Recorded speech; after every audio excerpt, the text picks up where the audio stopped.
All right, guys, let's talk about the co-main event between Robert Whittaker and Khamzat Chimaev. And guys, this was an absolute one-sided affair on Khamzat Chimaev's side. And I would have never thought in a million years the Wolf would have slayed the Reaper in the first round. Now, guys, I thought this fight would have been towards the judges, and we would have been able to see Khamzat Chimaev through a 5-round bout, and we would have seen his gas tank.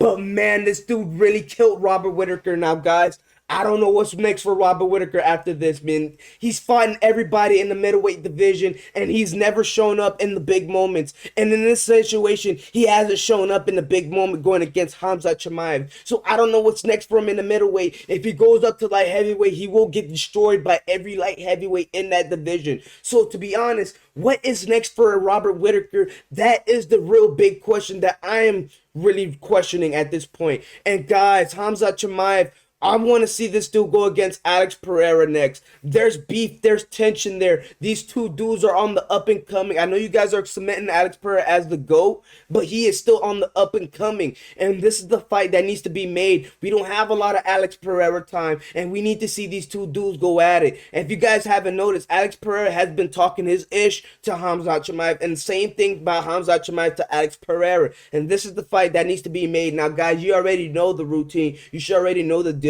We are reacting to the moment where Khamzat Chimaev submitted Robert Whittaker. Now, guys, like the video, subscribe, comment, put an emoji, put anything you need to do. I don't need to tell you this once or twice. Do it right now. But let's look at the moment where he tapped out Robert Whittaker. He knew this is his moment. He is number one. He should be ahead of Sean Strickland if the Drake fight is up next. I'm number one. Through the mouthpiece. He caught it. I think that they're chasing for his mouthpiece, bro. Wow. Is that how strong that grip is? That he got that choke? He tapped fast. And the aura just absolutely went up. Plus 10,000 for Khamzat Chimaev. Let's go ahead and look at this moment where he shot a takedown on Robert Whittaker. Now, guys, look at this. Look how far he is from Robert Whittaker. At this point, I was a little bit scared because I knew Robert Whittaker was training for Khamzat's wrestling. He knew Khamzat wrestling was going to be his main factor, and this is what he was trying to take away from Khamzat. So the void that Robert Whittaker gave Khamzat was so crazy, and the way Khamzat Chimaev was able to close that void was absolutely spectacular. Look at this. Look how far he is from Robert Whittaker, and look how he shoots. Like, wow, grabs the ankle. And at this point, he was sunk into deep waters. Literally, it was like an anaconda, literally grabbing his prey. And every time his prey took a breath, he sucked it in. Every time the grip was just getting tighter and tighter and tighter and tighter and tighter. And at that point, I knew Robert Whittaker was in trouble. But when he shot a takedown, I thought Khamzat Chimaev was an absolute crazy dude for doing that. Now let's look at the point where he choked out Robert Whittaker. He was telling Robert Whittaker, shh, shh, shh, shh, shh, shh. Go to sleep, my brother. Shh, shh, shh. Go to sleep, my brother. Go to sleep. And it was it.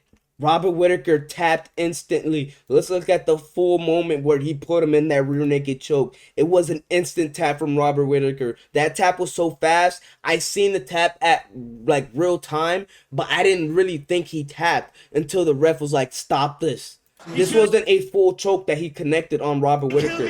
He broke his jaw. Hammer, an elbow connected. That elbow hurt. It wasn't a hammer fist. It was an elbow. Bang! That hurts. Punches raining. And then I think the elbow might have broken his jaw. It might have been the elbow. I don't think the choke was the thing that broke his jaw. Boom! Straight to the jaw. That was the elbow that did it.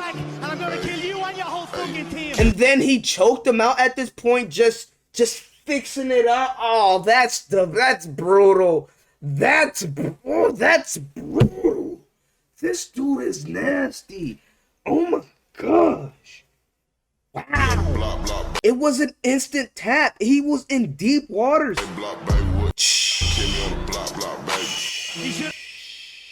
I probably should have muted. Hopefully I don't get copyrighted for that song.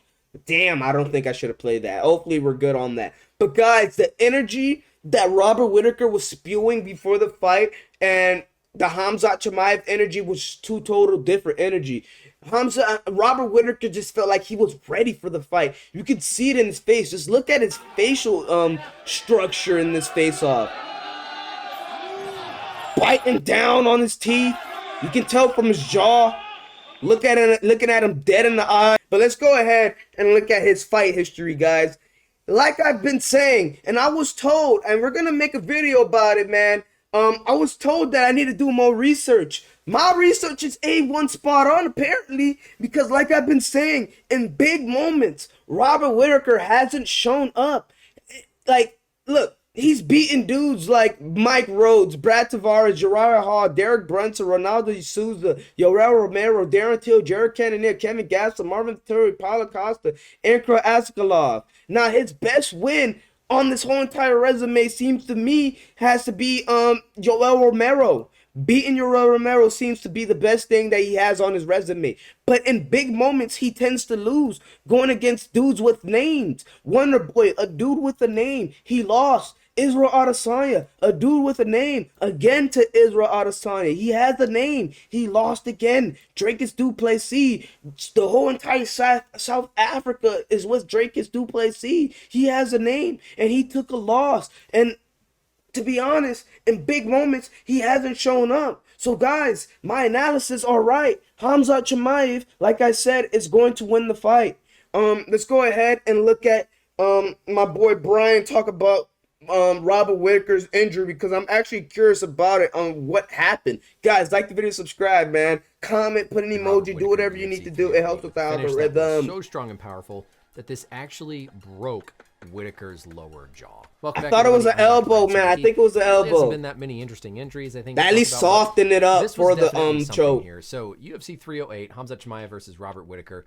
This was the finish with Khamzat won, and initially it kind of looked like a choke, but actually Khamzat's left arm is located on a part of Whittaker's jaw called the mandible. The lower portion of your jaw that moves up and down, that's called the mandible. Your jaw joint then comes up from the mandible, going up to insert at the temporomandibular joint. And so the part that moves up and down, that's the mandible. And of course, your teeth on the lower portion of your mouth are fixed into that mandible. So here as Khamzat is applying this choke, essentially he just grabs onto Whittaker's lower chin and cranks backward so severely that it doesn't choke him out. It results in a break of his jaw.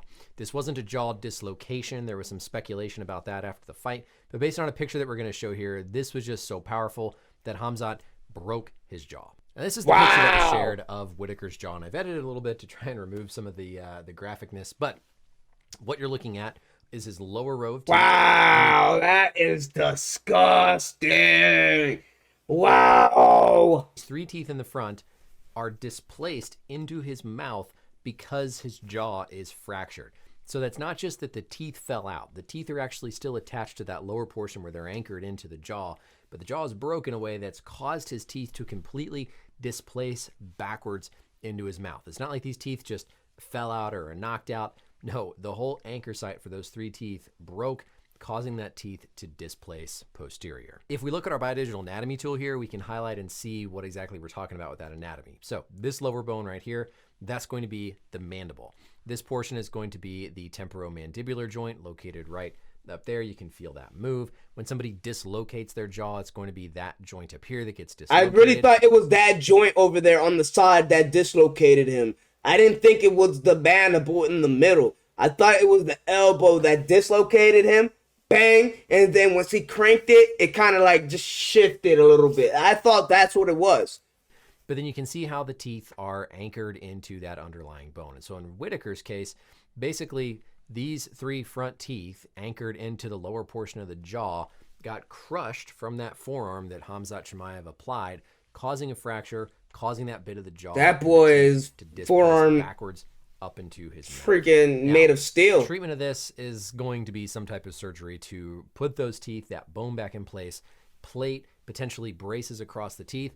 Real possibility here that Whittaker might end up having his jaw wired shut for some time. So this is a serious what? Oh my is gosh. injury. There's also some nerves that travel along these areas. This little hole right here, there's some nerves that come out that help supply innervation to your teeth. When you go to the dentist, you have your teeth numb. Those are the nerves that they're targeting. So if we look at this anatomy model, think of those teeth anchored into that lower portion of the mandible. So looking back at that picture now, envisioning that anatomy model where all these teeth are anchored into that lower jaw of the mandible and seeing these three displaced back, again, mandible fracture, not a jaw dislocation. And if we look at that replay one last time, again, this all happens because of that position of Khamzat's arm on the lower portion of the jaw.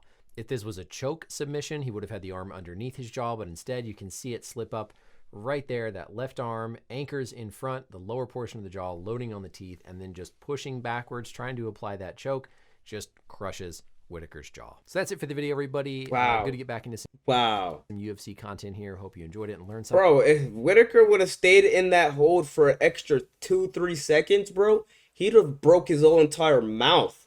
Forget the jaw. He would have broke his whole entire mouth. His mouth would have needed surgery, bro. So thank God the ref stopped it at the right time, because if the ref would have did a bad stoppage, Robert Whittaker would have been a whole nother man that night. That he would have been a whole nother man, just telling you that. But all in all, guys, do me a favor, like the video, subscribe, just like how I like my boys Brian video. Do that for me. Subscribe to the channel. Road to 500 subscribers. You need to get monetized, guys. We need to get there. 1,000 is really our goal, but we're keeping it a little bit, like little by little. But all in all, guys, comment, put an emoji. I don't care. Do anything you need to do to help the channel out. It helps with the algorithm. It's your boy, better to swallow. Thank you guys for tuning in if you made it this far. And I'm out.